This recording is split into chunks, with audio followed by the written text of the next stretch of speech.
Hello മക്കളെ, എന്തൊക്കെയാണ് വിശേഷങ്ങൾ? എല്ലാവർക്കും സുഖാണെന്ന് വിചാരിക്കുന്നു. എടാ, സിനാപ്സ്, ഇനി ഇതിൽ നിങ്ങൾക്ക് യാതൊരു സംശയം ഉണ്ടാകാൻ പാടില്ല. നമ്മുടെ ഒന്നാമത്തെ ചാപ്റ്റർ അറിയാനും പ്രതികരിക്കാനും സെൻസേഷൻസ് ആൻഡ് റെസ്പോൺസസ് എന്ന് പറയുന്ന ചാപ്റ്ററിലെ ഒരു പ്രധാനപ്പെട്ട ഒരു ടോപ്പിക്കാണ് സിനാപ്സ് എന്ന് പറഞ്ഞാൽ.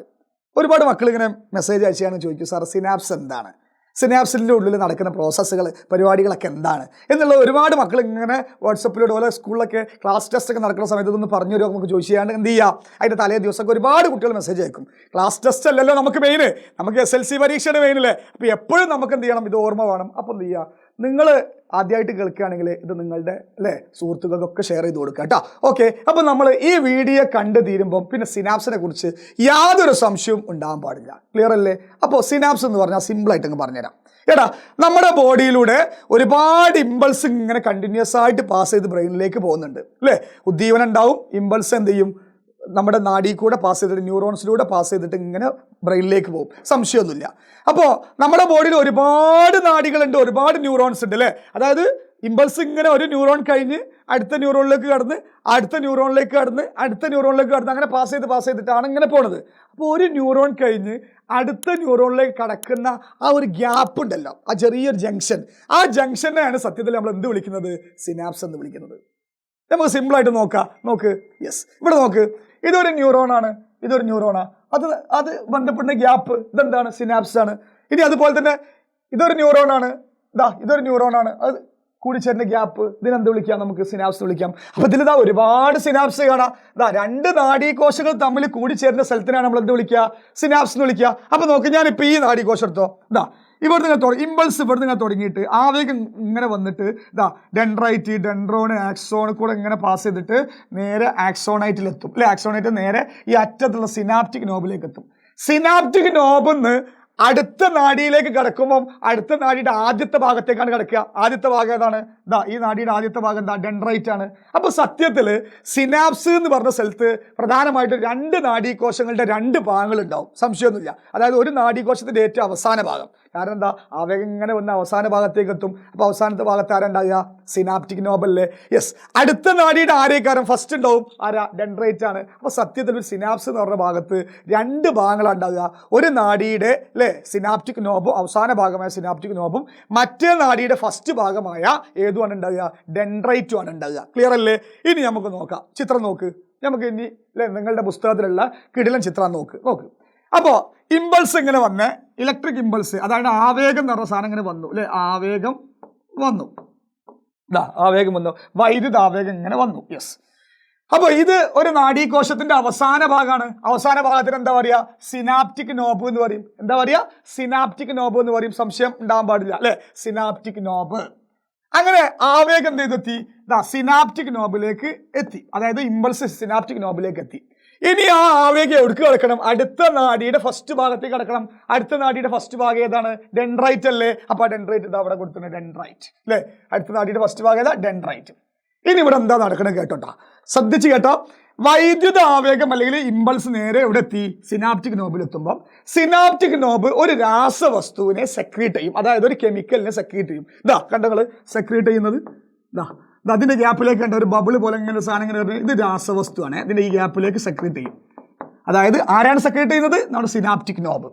ആ രാസവസ്തുവിന്റെ പേരെന്താണെന്ന് അറിയാം നിങ്ങൾക്ക്, ആ രാസവസ്തുവിന്റെ പേരാണ് ന്യൂറോ ട്രാൻസ്മിറ്റർ എന്ന് വിളിക്കും. എന്താ വിളിക്കുക, ന്യൂറോ ട്രാൻസ്മിറ്റർ. അതായത് സിനാപ്റ്റിക് നോബ് ഒരു നാഡീയ അല്ലെങ്കിൽ ഒരു രാസവസ്തുവിനെ ഈ ഒരു ഗ്യാപ്പിലേക്ക് എന്ത് ചെയ്യും, സെക്രീറ്റ് ചെയ്യും അല്ലെങ്കിൽ ഉൽപ്പാദിപ്പിക്കും. അതിന്റെ പേരാണ് എന്ത്, നാഡീയ പ്രേഷകം എന്ന് വിളിക്കും. എന്താ വിളിക്കുക, നാഡീയ പ്രേഷകം എന്ന് വിളിക്കും. അങ്ങനെ എന്ത് ചെയ്തു അറിയോ, നാഡീയ പ്രേഷകം എവിടെ എത്തി, ഈ ഗ്യാപ്പിലേക്ക് എത്തി. ഈ ഗ്യാപ്പിനൊരു പേരുണ്ട്. അതായത് ഈ കാണുന്ന സിനാപ്റ്റിക് നോബിന്റെയും അതേപോലെ ഈ ഡെൻഡ്രൈറ്റിന്റെ ഇടയിലുള്ള ഗ്യാപ്പിന് ഒരു പേരുണ്ട്. ആ ഗ്യാപ്പിനെ വിളിക്കുന്ന പേരാണ് സിനാപ്റ്റിക് വിടവ് എന്ന് വിളിക്കും. എന്താ വിളിക്കുക, സിനാപ്റ്റിക് വിടവ് എന്ന് വിളിക്കും. അല്ലെങ്കിൽ ഇംഗ്ലീഷ് പറയുമ്പോൾ സിനാപ്റ്റിക് ക്ലെഫ്റ്റ് എന്ന് വിളിക്കും.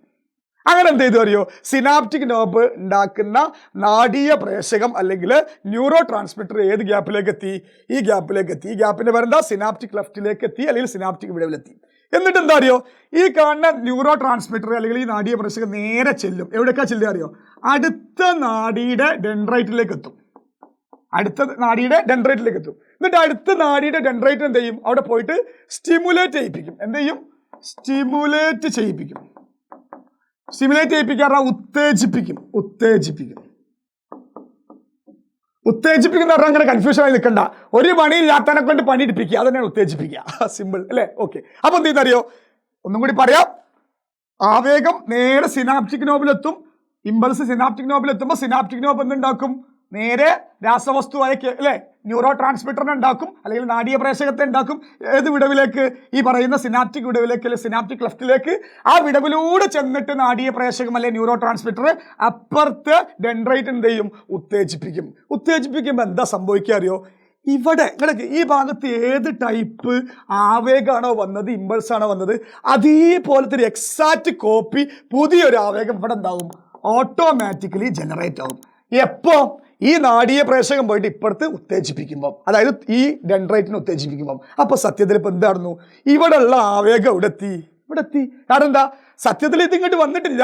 ഇതിന്റെ ഒരു പുതിയൊരു കോപ്പി എന്ത് ചെയ്തു? ഇവിടെ ജനറേറ്റ് ആയി, പുതിയതുണ്ടായി അല്ലേ? യെസ്. അപ്പോൾ ഒന്നും കൂടി ഞാൻ പറയാം, സിമ്പിൾ ആയിട്ട് അങ്ങ് പറയാം. നോക്ക്, ആവേഗം അല്ലെങ്കിൽ ഇമ്പൾസ് നേരെ സിനാപ്റ്റിക് നോബിൽ എത്തുമ്പോൾ സിനാപ്റ്റിക് നോബ് എന്തുണ്ടാക്കും? ഒരു നാഡീയ പ്രേഷകത്തെ ഉണ്ടാക്കും, ഒരു ന്യൂറോ ട്രാൻസ്മിറ്റർ ഉണ്ടാക്കും. ആ ന്യൂറോ ട്രാൻസ്മിറ്റർ സിനാപ്റ്റിക് വിടവിലൂടെ അല്ലെങ്കിൽ സിനാപ്റ്റിക് ക്ലെഫ്റ്റിലൂടെ ചെന്നിട്ട് അപ്പുറത്തെ നാഡിയുടെ അല്ലെങ്കിൽ അപ്പുറത്തെ ന്യൂറോണിന്റെ ഡെൻഡ്രൈറ്റിനെ എന്ത് ചെയ്യും? സ്റ്റിമുലേറ്റ് ചെയ്യിപ്പിക്കുമ്പോൾ അവിടെ പുതിയ ഇമ്പൾസ് എന്ത് ചെയ്യും? ജനറേറ്റ് ആവും. ഇത്രേ ഉള്ളൂ. സംശയമില്ലല്ലോ? യെസ്. ഇനി ഇവിടെ ഒരു കാര്യമുണ്ട്. ന്യൂറോ ട്രാൻസ്മിറ്ററിന് ഉദാഹരണം ചോദിക്കും പരീക്ഷയ്ക്ക്. ഈ കാണുന്ന ഈ ഗ്യാപ്പിലേക്ക് ശ്രവിക്കുന്ന സ്രവമുണ്ടല്ലോ, അതായത് നാഡീയ പ്രേഷകം, അതിന് ഉദാഹരണം എന്താണെന്ന് ചോദിക്കും. അതിന് ഉദാഹരണം ചോദിച്ചു കഴിഞ്ഞാൽ നമ്മൾ എഴുതി കൊടുക്കേണ്ട സാധനമാണ് നാഡീയ പ്രേഷകത്തിന് ഉദാഹരണം.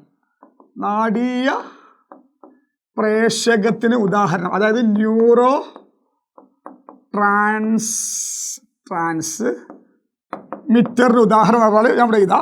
ഒന്ന് അസറ്റൈൽ കോളിൻ. അയ്യോ,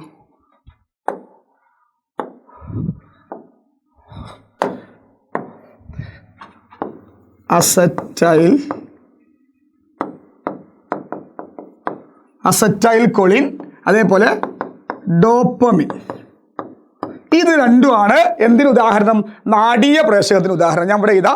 എന്താണ് ന്യൂറോ ട്രാൻസ്മിറ്റർ ഉദാഹരണം? ഒന്ന് അസറ്റൈൽ കോളിൻ, രണ്ടാമത്തത് ഡോപ്പമിൻ അല്ലേ? ഡോപ്പമിൻ അല്ലേ?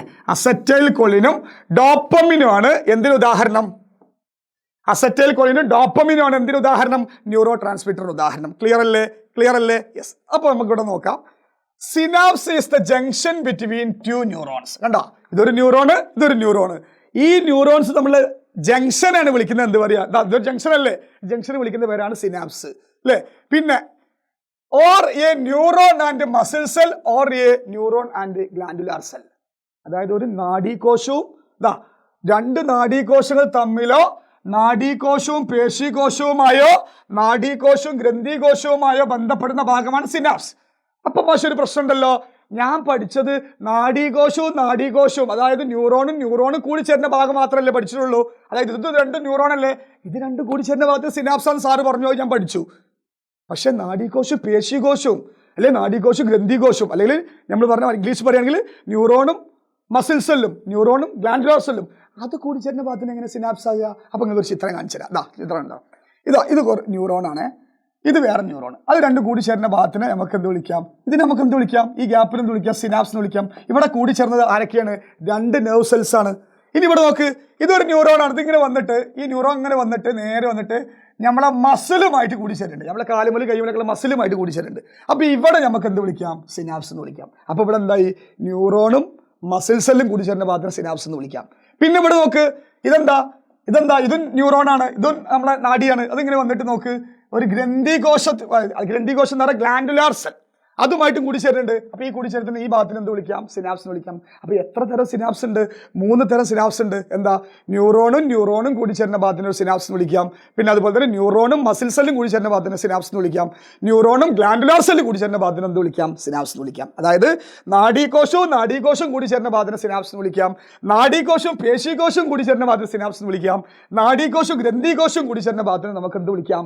സിനാപ്സ് എന്ന് വിളിക്കാം. ഓക്കെ അല്ലേ? അപ്പൊ നോക്ക്, synapse is A junction between two neurons or a neuron and a muscle cell or a neuron and a glandular cell. Clear alle? Yes. രണ്ട് നാഡീകോശങ്ങൾ തമ്മിലോ നാഡീകോശവും പേശീകോശവുമായോ നാഡീകോശവും ഗ്രന്ഥികോശവുമായോ ബന്ധപ്പെടുന്ന ഭാഗത്തിനെ നമുക്ക് എന്ത് വിളിക്കാം? സിനാപ്സ് എന്ന് വിളിക്കാം. സിനാപ്സിനെ കുറിച്ച് ഡൗട്ട് വരരുത്. ഇനി ഞാൻ പറഞ്ഞ കാര്യം ഉണ്ടല്ലോ, ഇവിടുന്ന് നടന്ന കാര്യം, അത് ലൈൻ ബൈ ലൈൻ ആയിട്ട് കേട്ടോ. When electric impulses from the axon reach the synaptic knob. ഇതിന്റെ മുൻഭാഗം ആക്സോൺ ആയിക്കാരം. അപ്പോൾ ആക്സോണിൽ നിന്ന് ഇലക്ട്രിക് ഇമ്പൾസ് എവിടെ എത്തി? സിനാപ്റ്റിക് നോബിൽ എത്തുമ്പോൾ അതാ പറഞ്ഞത്, certain chemical substances are secreted from there to synaptic cleft. അവിടെ എത്തുമ്പോൾ സെർട്ടൈൻ, അതായത് ചില കെമിക്കൽ സബ്സ്റ്റൻസ് എന്ത് ചെയ്യും? ഈ സിനാപ്റ്റിക് ക്ലെഫ്റ്റിലേക്ക് എന്ത് ചെയ്യും? സെക്രീറ്റ് ചെയ്യും എന്നാ പറഞ്ഞത്. ഇതൊക്കെ ഞാൻ പറഞ്ഞു തന്നു അല്ലേ? Yes, okay.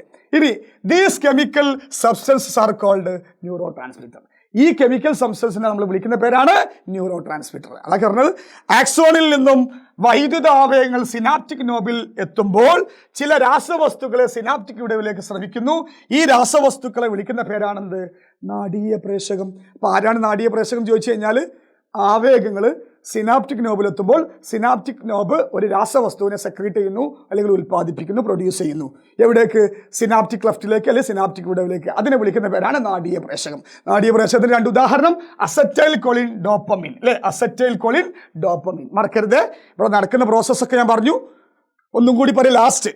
ആവേഗം വന്നു, ഇമ്പൾസ് വന്നു, സിനാപ്റ്റിക് നോബ് എന്തുണ്ടാക്കി? ന്യൂറോ ട്രാൻസ്മിറ്ററിനെ ഉണ്ടാക്കി. എവിടേക്ക്? അതായത് നാഡീയപ്രേഷകത ഉണ്ടാക്കി എവിടേക്ക്? സിനാപ്റ്റിക് ക്ലെഫ്റ്റിലേക്ക്, അല്ലെങ്കിൽ സിനാപ്റ്റിക് വിടവിലേക്ക്. ആ വിടവിലൂടെ ചെന്നിട്ട് നമ്മുടെ നാഡീയപ്രേഷകം അല്ലെങ്കിൽ നമ്മുടെ ന്യൂറോ ട്രാൻസ്മിറ്റർ അപ്പുറത്തെ ന്യൂറോന്റെ ഡെൻഡ്രൈറ്റിനെ എന്ത് ചെയ്യുന്നു? ഉത്തേജിപ്പിക്കുന്നു, സ്റ്റിമുലേറ്റ് ചെയ്യിപ്പിക്കുന്നു. അപ്പോൾ ന്യൂ ഇമ്പൾസസ് എന്ത് ചെയ്യുന്നു? ഇവിടെ ഫോം ചെയ്യുന്നു. ക്ലിയർ അല്ലേ? അപ്പം എന്തായി? ഇവിടുത്തെ ഇമ്പൾസ് ഇവിടെ എത്തി. ക്ലിയർ. ഇനി സിനാപ്സിനെ കുറിച്ച് യാതൊരു ഡൗട്ടും ഉണ്ടാകാൻ പാടില്ല. ക്ലിയർ ആയെങ്കിൽ കമന്റ് ഇട്ടോളൂ. കാണാം. ബൈ.